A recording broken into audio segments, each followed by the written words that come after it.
How's it going, guys? Bloody Vintage here again. So I wanted to show you the next kind of iteration of the US Marine Corps in Vietnam. This would have been around, I would say now we're at about 66, 67, and almost into 68 here. The main thing that sort of makes this more of like a 67 setup would be the fact they're using the M1C M1 helmet, which is for the paratroopers, which has the special jump liner and chin straps in it. And you can notice from the very specific type of chin strap on there. As you can see, we've now moved to the jungle jacket.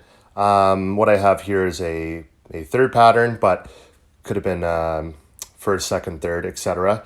You also see a big change in the pouches. So now we're at the M56 webbing.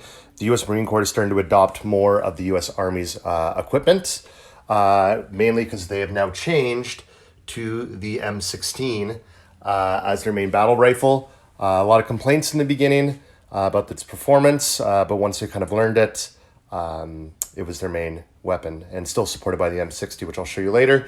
Just some add-ons just to show you.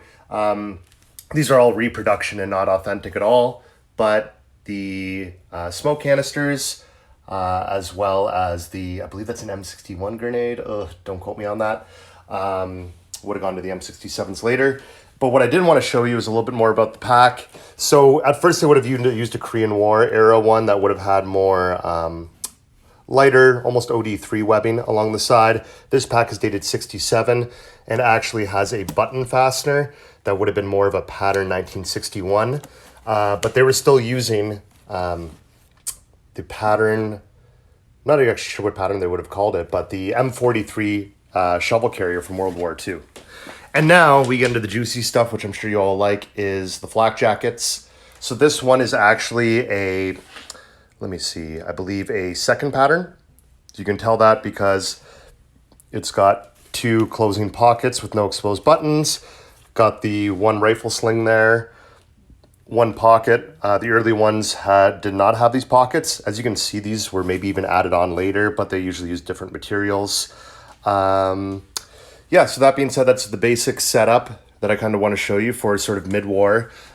You'll notice too, a lot of the Marines didn't go as hardcore at the beginning as most Army did about flashing up. So they actually didn't have the elastic band here for a lot of years. That was an Army thing. And if you ever see them in photos, they just happen to get their hands on some Army stock, but I'll talk more about that later. And just so I don't miss it, the M56 webbing would continue on the back. You might even see a butt pack, etc. And now they're onto plastic canteens.